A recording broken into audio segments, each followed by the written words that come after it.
Hi everybody, I'm Mike Vondruska, founder of Go Now Adventures. We create and promote multi-day exploration tours throughout the country of Mexico. Think of it this way, we have tours to show curious and adventurous travelers the other 99% of Mexico. The 1% are the sun and sand resort places.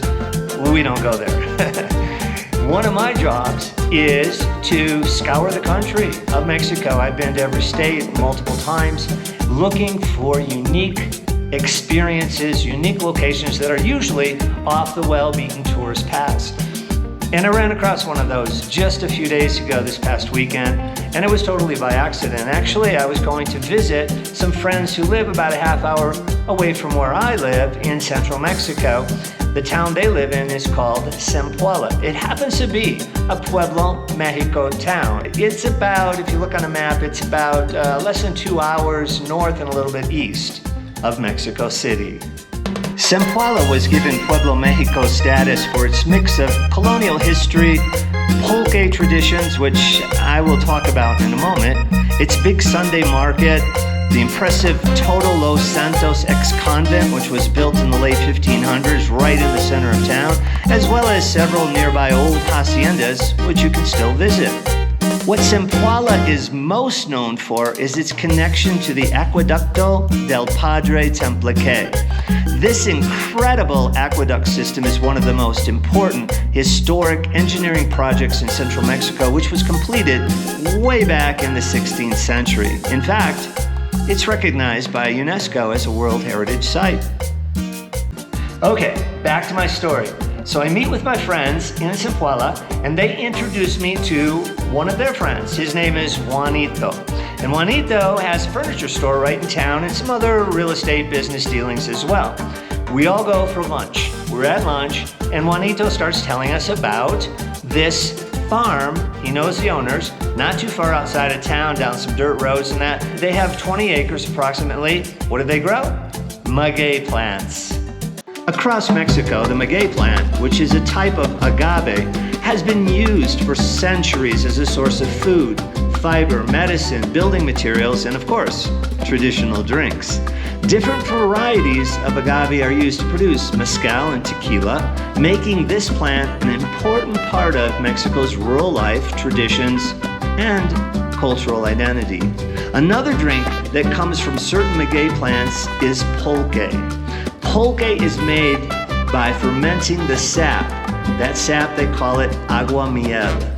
Direct archaeological evidence shows that pulque has been consumed in central Mexico for at least 1,500 years. So when the Spanish arrived, the native folks, well, they had already been drinking pulque for at least 1,000 years. After lunch, we all piled into Juanito's car, headed out of town on a small paved 2-lane road, went down there for a while, and then eventually we turned off that into a dirt road that kind of wound through the fields until eventually we got to the place that he was taking us to.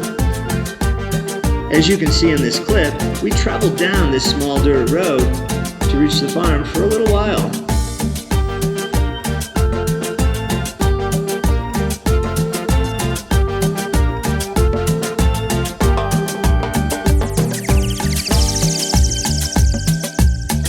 Finally, when we arrived, Juanito started beeping his horn to get the attention of whoever was home. It took a while, but finally a woman came out and recognized him, recognized his car, and so we got out and he introduced us to her. Her name is Rosa. If you look in the photo, she's the one that's in the middle, and Juanito, our driver, the friend that I met of my friends, is on the left. Rosa invited us to sit down, and then she brought out a bucket full of pulque and some clay mugs. And then Juanito took over and poured us all some fresh, natural pulque. After having a glass or two, as we were sitting there, Juanito, all of a sudden he said, "Watch this." And he decided to show us this silly trick with 4 plastic cups filled with pulque. It was pretty cool. And as we were watching him, I felt like I was back in college, you know, back in college with your friends. You do crazy stuff, and Wow. we're adults, but we're just big kids, and he was showing us this thing. Of course, after watching Juanito do it, well, we all had to try it.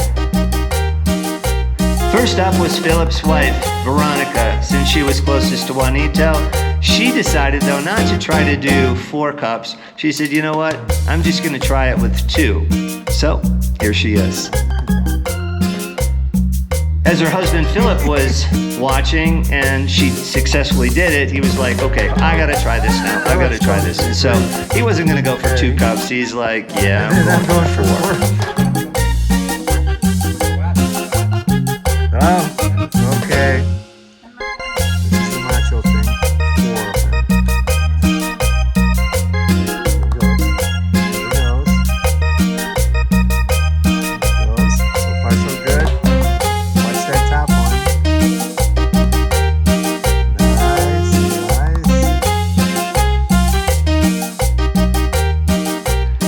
Now here's what's interesting.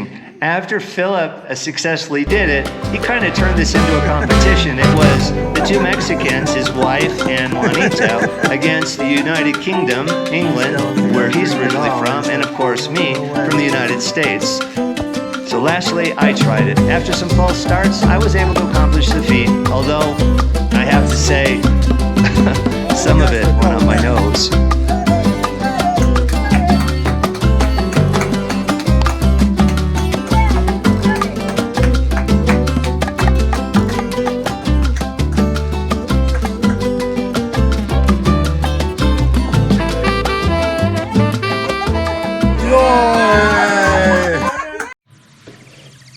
That was a lot of fun. It was unexpected. I didn't know we were going to go that day. It was just a day off for me, a relaxing day to go visit my friends. And it ended up, I was introduced to the people that ran this farm, this maguey farm. And I thought, oh my gosh, this would be a great place for curious and adventurous travelers, which are our travel guests, to come and to experience this. It's nothing fancy. It's well off the well-worn tourist path. Nobody else goes there.